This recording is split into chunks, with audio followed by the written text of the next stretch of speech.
Hinihinalang nasawi ang tatlong traditional jeepney drivers dahil sa heat stroke.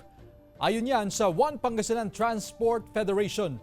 Para sa detalye ng balitang yan, may live report si Claire Lacanilaw. Claire?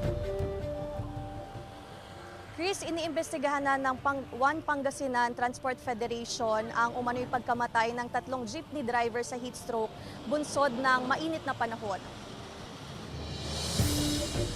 Base sa report mula sa mga jeepney operator at driver, umabot sa tatlong jeepney driver sa Pangasinan ang hinihinalang nasawi sa heat stroke, ayon sa One Pangasinan Transport Federation.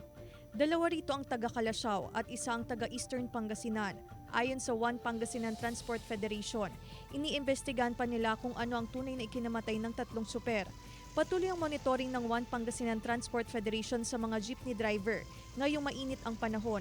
Lagi kong sinasabi na talagang mainit yung panahon. Tulad ngayon, no? Itong oras na ito, magpahinga lang sila. Wag nilang ipilit kung talagang hindi kaya para iwas din sa trouble. Ayon sa Dagupan City Health Office, madalas natamaan ng heat stroke ang mga senior citizen at mga manggagawa na laging nakababad sa initan. Yung mga nasa labas na mga traffic aides natin, mga policemen, mga delivery men, mga jeepney drivers. So, dapat may baon po silang tubig, tricycle drivers, ganun po. Dapat handa po sila, laging may dalang tubig. Samantala, abot sa 30 na lugar sa bansa ang nasa ilalim ng danger category ngayong araw, May 6, dahil sa mataas na heat index.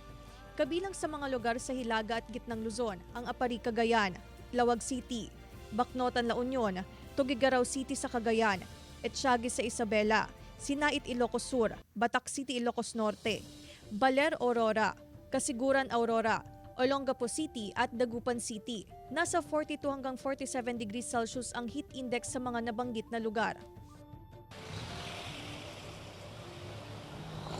Chris, samantala ayon sa Pag-asa, posibleng maantala ang pagpasok ng tag-ulan dahil sa epekto ng El Nino. Kaya karaniwan kasi na pumapasok ang panahon ng tag-ulan tuwing huling linggo ng Mayo o unang linggo ng Hunyo.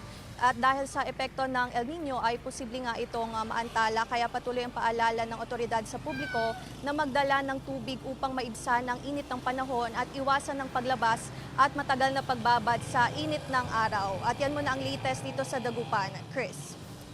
Maraming salamat, Claire Lacanilaw.